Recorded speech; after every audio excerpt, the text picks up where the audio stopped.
Hi, what's up? I'm Channel Pup, the mascot for the level-headed fanboy. Sonic Superstars has been out for quite some time now, and since that initial release has seen numerous patches and DLC add-ons. Now, back when this game first released, I had a very enjoyable experience with it.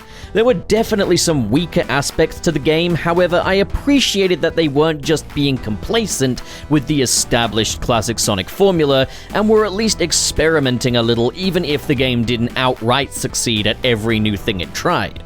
Since my initial review when the game released, I have replayed this game quite a bit as I do with any Sonic game, and I do still like it despite its flaws such as generally weaker level design compared to the classics and Sonic Mania. It relies more on bottomless pits and off-screen hazards than is truly reasonable, an overall less inspired art style than what we've seen before, some glaring collision issues, a secondary campaign that's basically just tantamount to playing the main campaign but with wasps flying around your head the entire time, a story that simply made itself up as it went, and yes, that does matter even in a classic Sonic title, a soundtrack that couldn't decide if it was a retro throwback or modern update, bare bones online multiplayer options, and an absolute write-off of a co-op mode.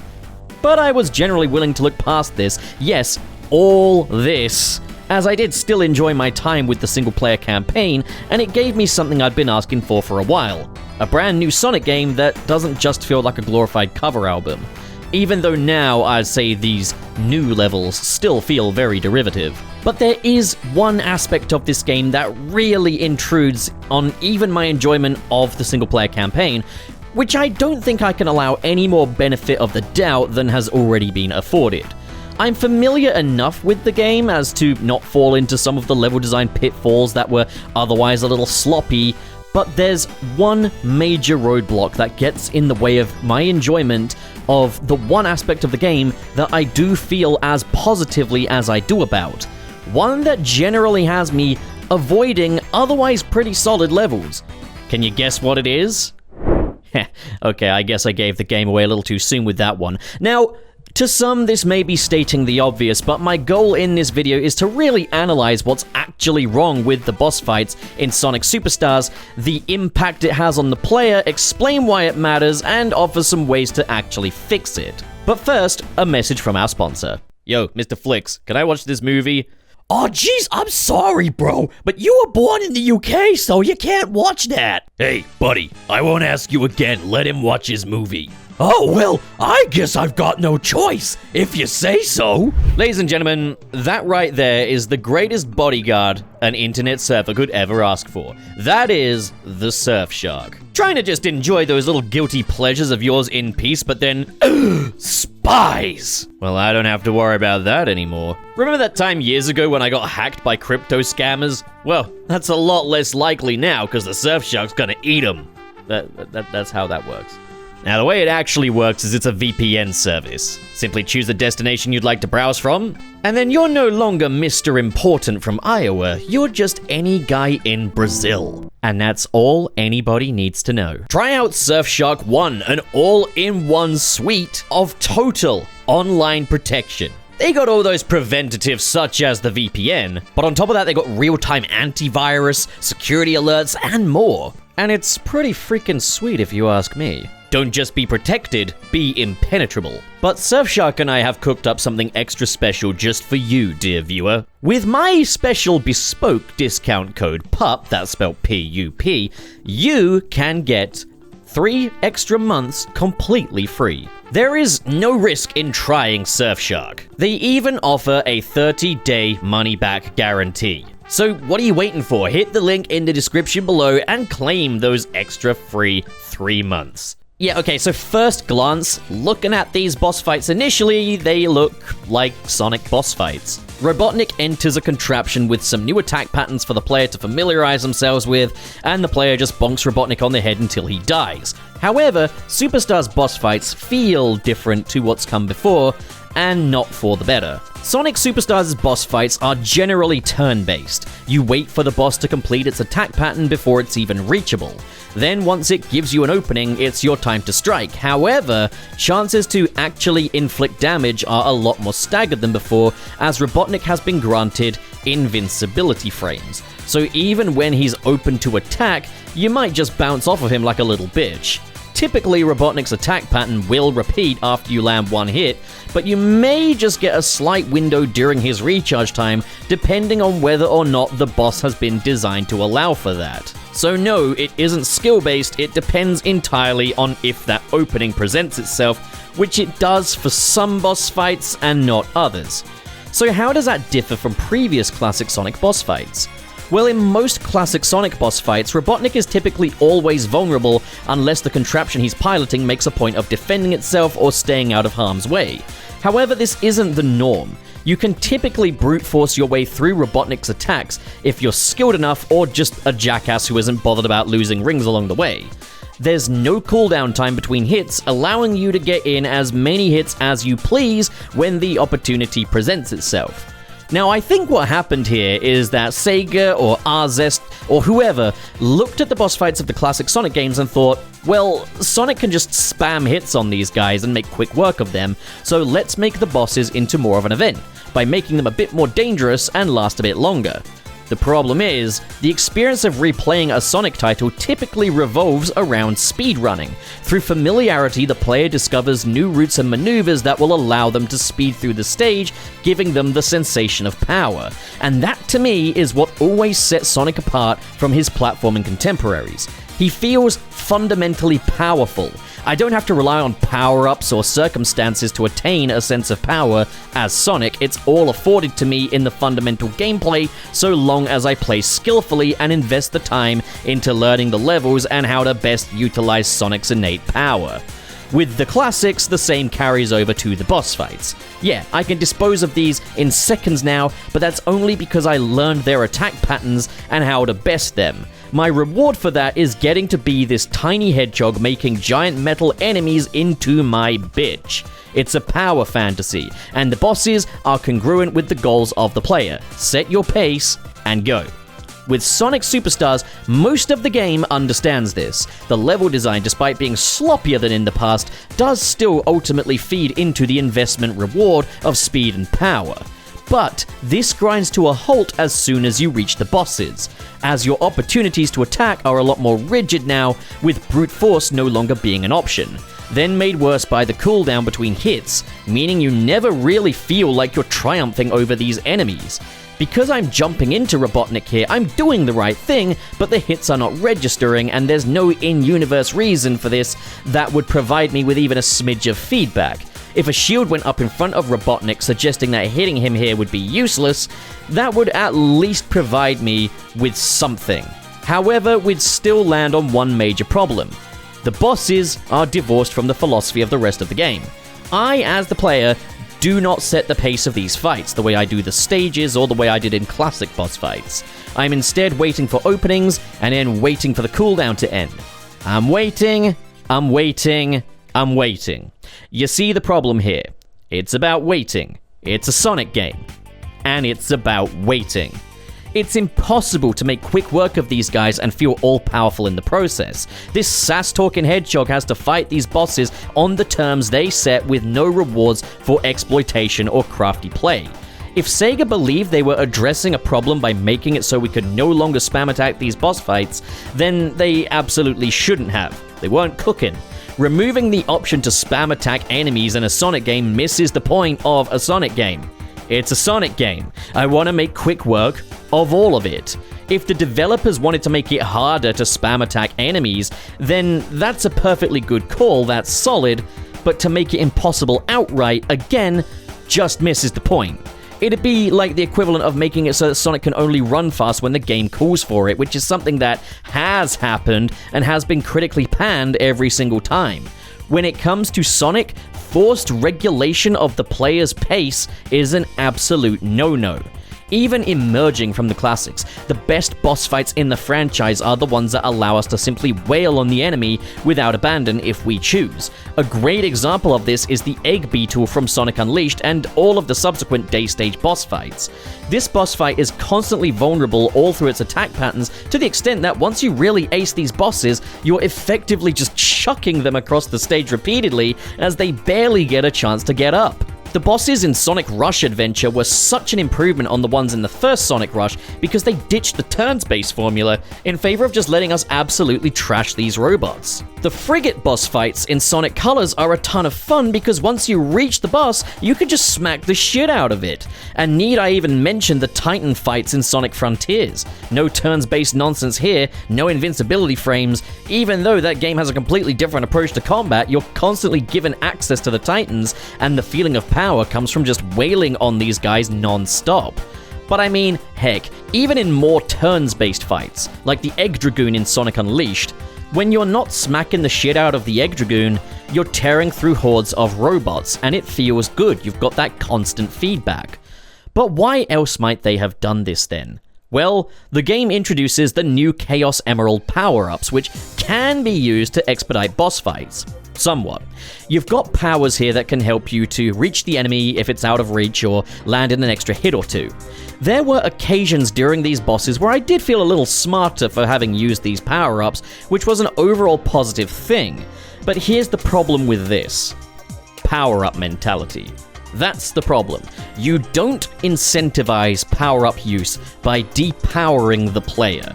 You incentivize it by, well, making the player more powerful. It's a power-up, not a power de-nerf or power restore or whatever. Ideally, the game should be fun and enjoyable, power-up or no power-up. I should be able to set my own pace regardless, but also building these bosses around power-up usage is just a bad idea in general, especially when there's no guarantee that the player is necessarily going to have all of the power-ups they could use to fight these bosses by the time they reach said bosses. For example, in the Lagoon City Act 2 boss fight, the water power-up can really speed up the pace of this boss. I was conscientiously trying to unlock the emeralds throughout my playthrough, but I hadn't unlocked this one by the time I reached this boss fight. The other problem is, if I'm speedrunning this boss by using an emerald power-up, I'm not really speedrunning it through skill or understanding of its attack patterns, the way a Sonic boss fight really should be beaten. I'm instead just selecting an item from a menu and then I'm just executing that, much more akin to selecting a specific weapon in a strategy game. Even then, there's still lots of cooldown animations, so I'm still at the game's mercy when it comes to setting the pace. But then, let's say you can brute force these boss fights. Let's say you could attack them while they're attacking you. You could land consecutive hits. Well then, between Sonic's base speed and strength, you would feel like a god with emerald power-ups, right? I'm spamming the boss fight's head, but he's about to move out of reach, so I'll just pull the bullet power-up and land him one extra hit. That'd be sweet. Except, there's one major problem, and that is the blue emerald power-up, the Phantom Clones. What we have here is effectively a wipeout move that would completely trivialize boss fights were it not for the invincibility frames. As it stands, you can land about 3 extra hits with this power-up. So perhaps the bosses were given cooldowns to prevent the player from just pulling this attack out and using it as a win button. This right here is a bit of a headache. Well, for one, I wouldn't say the solution to this is to nerf Sonic himself. Again, a quick and easy recipe for player resentment in a Sonic game is feeling regulated. Regulate the power-up gimmick before you regulate Sonic, I say. But then, how? How would you restrict the player from using this power-up during boss fights? Sure, you could just have it off limits, but again, you're giving the player an ability that allows them to speedrun the game and then taking it away artificially, and that's not cool, especially with no in-universe reasoning. Ultimately, I'd say the Phantom Clone ability is just a bad idea. It feels like the boss fights were slowed down significantly to accommodate for this power-up, and I'd only ever use this power-up during the boss fights just to get some extra hits in and speed up the pace. Meaning that this power-up's inclusion feels kind of at odds with itself. I would say omit it altogether. Right, show of hands, who would actually even miss this power-up? Okay, now who would miss this power-up if the boss fights were actually fun and could be speedrun without it? You see what I'm saying? You don't really need a screen wipeout move in a Sonic game readily available at all times. This is not the kind of power-up that the player should just have at their disposal. And what's funny is that a solution to this problem already exists. It's the way Sonic power-ups have been handled for literal decades. Put them in the item monitors. Heck, that's what this whole power-up system thing is an evolution of anyway. the elemental shields, except there they could actually regulate when the player has access to them. And they managed to be a lot less situational than these emerald abilities. The choice to put power-ups on a wheel that's accessible at any time was just not it in hindsight. Then there is one more reason I can think of as to why they might have handled the boss fights in the way that they did. The local co-op with up to 4 players was a major selling point of this game. But if one Sonic can make quick work of a boss fight, imagine what 4 different Sonics can do. It would completely nullify their entire presence in this mode. So I get it, you need to make concessions. So did they do the right thing? Well, absolutely fucking not. For starters, imagine compromising the single-player campaign for this atrocious couch co-op where every single problem with it could be mitigated if they just allowed split screen or online co-op. When it comes to Sonic Superstars and you need to make a compromise, if scrap the co-op is an option, always take scrap the co-op.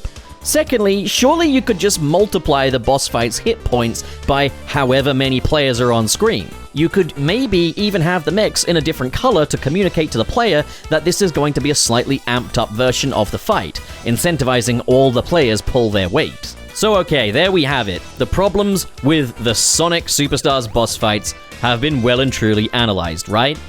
Oh baby duck, if only. No, that's just the foundation. The symptom that plagues almost all of these boss fights. Now, not all of these boss fights are necessarily outright terrible. The Bridge Island Act 1 boss fight is a total non-present, and it's a decent teaser of conflicts to come.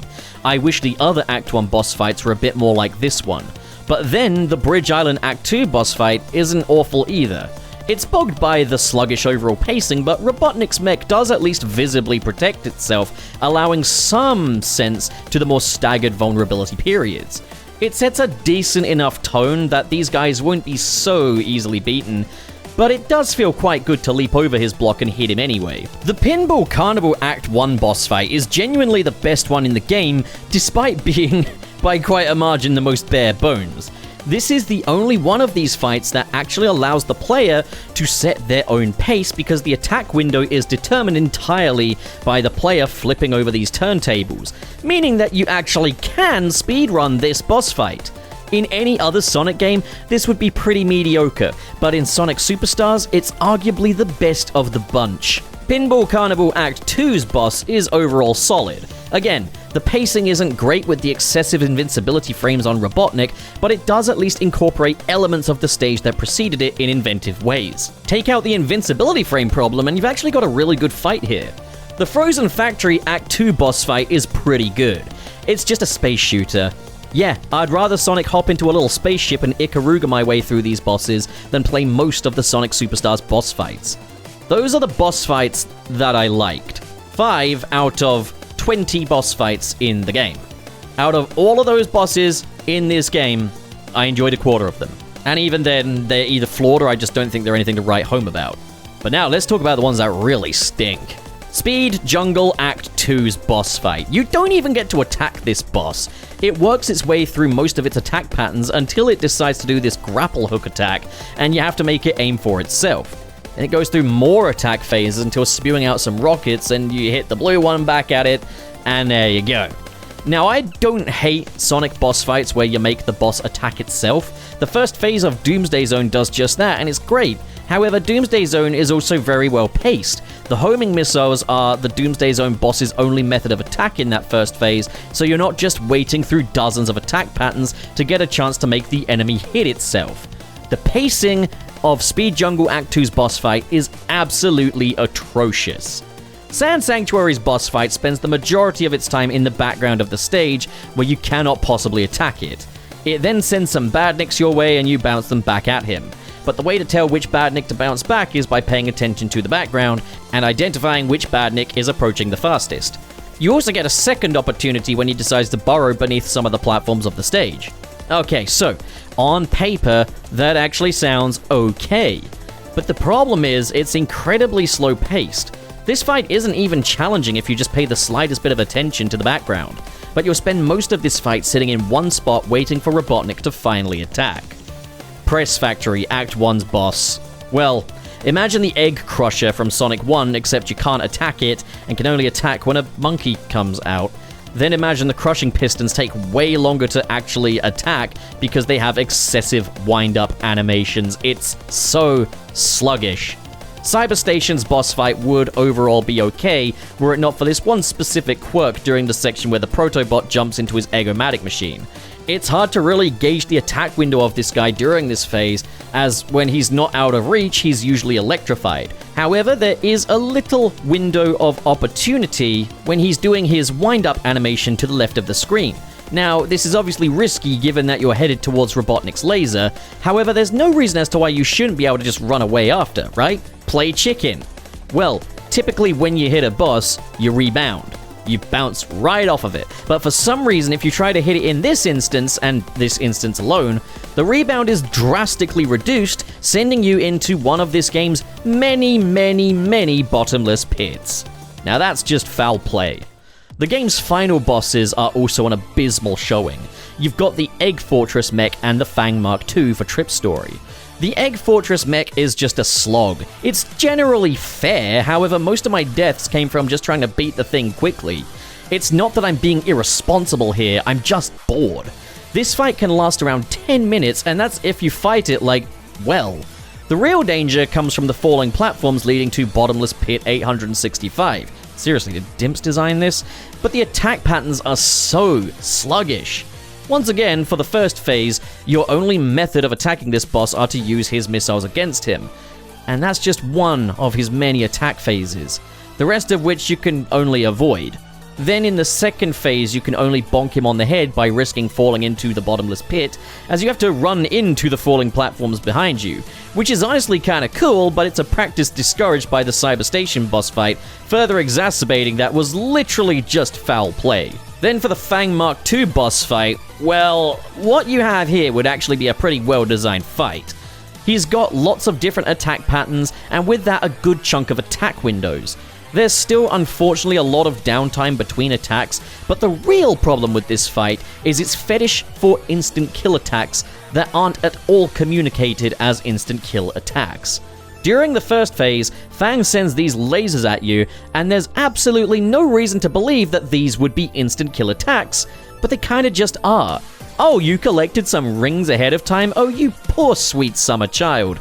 There's just one thing in the game that would warn you that these lasers could be instant kill, and that's all the way back in Speed Jungle Act Sonic, or Act 2 of Trip Story, where Fang sets up this laser wall behind him, meaning if he outruns you, it's an instant death.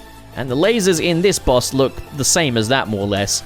The thing is, that laser wall is like so easy to avoid that you probably won't succumb to it even on the first playthrough. So again, it's a warning that you're more than likely to not even receive. Plus, it's a whole 8 stages ago, I think. Why are these lasers instant kills? What's added to this fight by these being instant kill attacks? Then in the second phase, the Fang Mark II shoots at you with his cork gun, which is an instant kill. If he traps you in his webs, he'll shoot you with his cork gun. Again, instant kill. Then he slams down onto the platforms, demolishing 2 at the side, and then with almost zero wind-up animation or warning, headbutts the central platform, which is also an instant kill. Like, developers, you think that might be a bit much? There's more ways to challenge a player than by just making everything an instant kill. Given the general rhythm of these fights, you think Fang Mark II is just going to attack the sides of the platform, so you might take refuge at the center, but then his headbutt animation is only a few frames, and it takes out a lot more platforms than it looks like it's going to take out. Literally, I'd say this boss is so easily fixed and transformed into a genuinely epic fight with just a smidge of balancing. Speed up the hang time in Phase 1, don't make the lasers instant kill, then in Phase 4 give a lot more warning when it comes to the headbutt attack. I can actually live with the cork gun being instant kill because it does look like the kind of thing that would knock you off the platform, which would be an instant kill. The pacing is the biggest issue with the Eggman final boss, and the difficulty balancing is the biggest issue with the Fang final boss. But there's one problem these two bosses have in common. These are both very long, multi-phased fights, and there is no form of checkpoint. Now, I do understand that in other Sonic games you don't get checkpoints in the boss fights. The problem here, though, is, again, these boss fights function entirely differently. These are turns-based fights that set their own pacing, and they are long. You can never get to a point of speedrunning these fights, so you could have mastered Phase 1, but be struggling with Phase 2. So when you die at Phase 2, you have to do all of Phase 1 again, which will take at least around 5 minutes or so, even when you're playing as well as you can.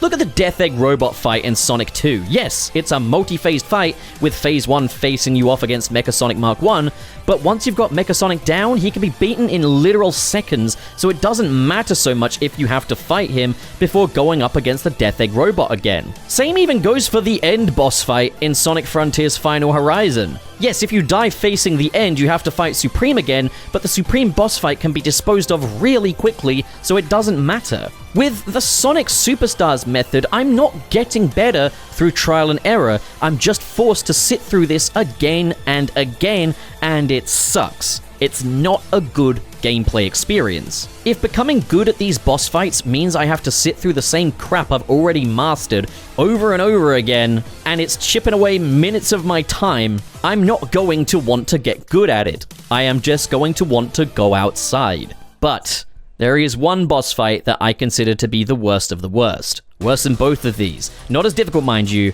but worse. One that fails in absolutely every single possible regard. And that is the Fang boss fight in Golden Capital Act 2. This fight is an absolute write-off with no redeeming qualities whatsoever. So, your Emerald abilities are taken from you at the start of Act 2, meaning that you cannot use them to speed this fight up. It's an auto-scroller, so you are absolutely forced to do this at the game's own pace. And you're not even on foot. You're on this floating platform just waiting as Fang cycles through a bunch of attack patterns, and then when you do finally get a hit on him, he moves off screen and you have to just dodge falling lava, which is super easy to dodge, but it's just so slow paced. This is such a long fight. For one, you could fight this boss as literally any other platformer character. There is nothing inherently Sonic about this fight. No chance at speeding through it, no momentum gameplay, no nothing. Nothing that anybody likes about Sonic is on display here at all. It's long, it's arduous, there are no checkpoints, collision issues are out in full force. I mean, for fuck's sake, can the bullet at least wait until it's out of the barrel before killing me? And yet it still gets worse. Trip's campaign makes a point of making everything that little bit more difficult, whether it's dickish hazard placement or more bottomless pits. But for the bosses, they kind of just give them more hit points, making them just longer, when they were already too long in the first place. The lighting changes are kind of neat though, I guess. Why would you even bother with Trip's story anyway? Why, to unlock the true ending, which is another boss. Except this one's actually it's quite good, admittedly. Now I'm gonna finish up by talking about the tone of these fights and what's absolutely killing it beyond just how mechanically bad these fights are. It's the music.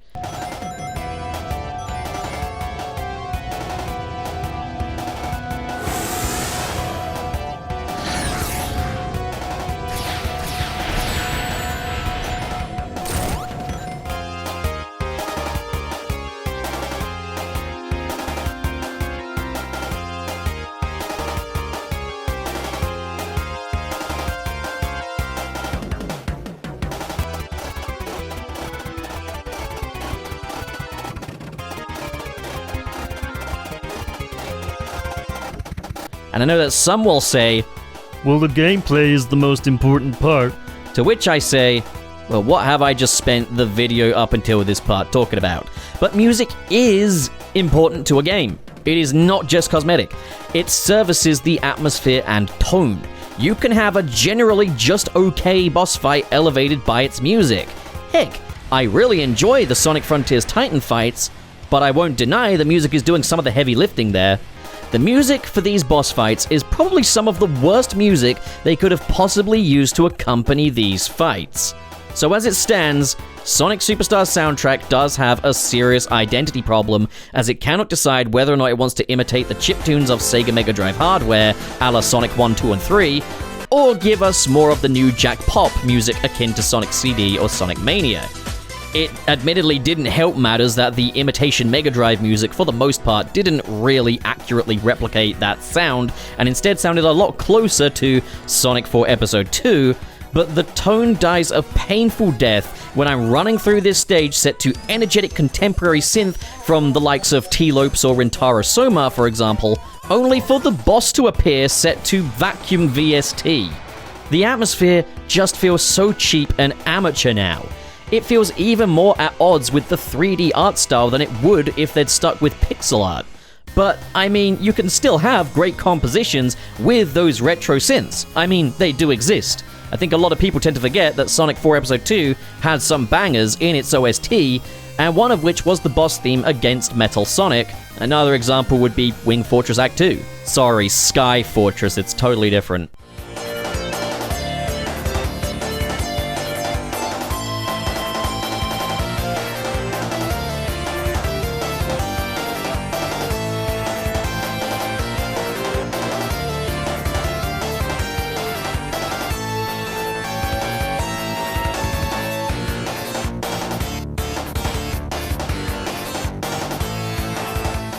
The Sonic Superstars boss theme is a backward scale.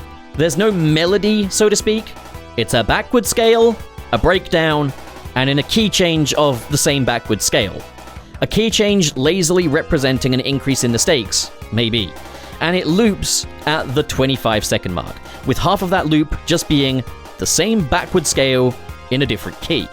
Now, this isn't the first time Jun has composed something using this as a basis. Listen to the Gunmobile boss track in Sonic Adventure 2, and it's very similar. But the difference is, the Gunmobile boss track isn't just the scale. It's a melody that fits within that scale. Then there are variations on the breakdown, and it loops at the 1 minute mark instead. It also helps that the instrumentation matches the style of the rest of the game. The Superstars boss theme is outright unacceptable. When footage was first revealed of the game, everybody unanimously assumed that this track was just a placeholder because that's what it sounds like. But it's not just that the tune kinda sucks, it's that it outright isn't appropriate for this gameplay element that it is accompanying. They made the conscientious decision of making these boss fights significantly longer only to pair them up with one of the shortest boss loops in the series. It is an appalling display, and makes me want to tear my hair out upon reaching these fights even more. They don't use this theme for absolutely every single boss fight in the game. Despite the low intensity and the Vacuum VST synths, the mini-boss track does sound marginally better, and there are a couple of boss fights which for some reason use a different boss theme. And that one's very energetic, it's not bad, but unfortunately it's only used on a couple of bosses. And not any of the longer ones, like the Fang boss fight in Golden Capital, which uses the 25-second loop. The cutscene music where Fang and Trip have a spat, which plays after the first Fang boss fight, would have made a better boss theme than the boss theme. It's actually even a longer loop as well. And sadly, the final Eggman boss fight is accompanied by just a very aimless sounding track. It's not terrible, it sets a decent enough atmosphere, but there's no hummable melody so to speak of. It's just kind of synth noise. No, these boss fights aren't good from a mechanical standpoint, but take a look at some footage I paired with one of the boss themes from Penny's Big Breakaway, composed by Sean Bowlow.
Sure, it doesn't fix the fight in itself, but it does at least feel a bit more intense because the music and the tone it sets. It does matter. These problems, unfortunately, can't just be patched out. Sega would need to completely rework these fights to make them work. But as it stands right now, these are the main reason why I will consider picking up Sonic Origins or Mania to play instead of Superstars. And if I do pick up Superstars to replay, I'll probably just go for the Time Attack, where the boss fights are cut out. I really hope that Sega will consider and understand this feedback, and next time they make a classic Sonic project, they'll get the bosses right. A boss fight should be cathartic, an event at the end of the stage that gives us a chance to take our frustrations out on Dr. Robotnik. They shouldn't be a chore. Well, that's it for today's video. What do you guys think? Comment below, discuss, and as always, if you enjoyed this video and you want to see more like it, be sure to hit subscribe, hit the like button, and in the description below is the link to my Patreon page, where for as little as $1 a month, you can get your name in the credits of these videos. A special shout out going to the patrons in the $5 and above tiers. They are RT0, Wilma, Cal-X, Richard Rogers, Glad Goku, Dare Denny, SSS06, Kale Bennett, That Jordo, Kenke of Warheads has balloons to inflate, but he can't find any helium anywhere, Dazzle Fizzle, Hypermecha SP, Cirrus the Skeptic, Biotin, oh no, I've used up all the helium, what am I meant to do now? And Vera Wild. Thank you folks so much for your generosity, and to all of you at home, thank you so much for watching, and have a great day. Now get out of here, you.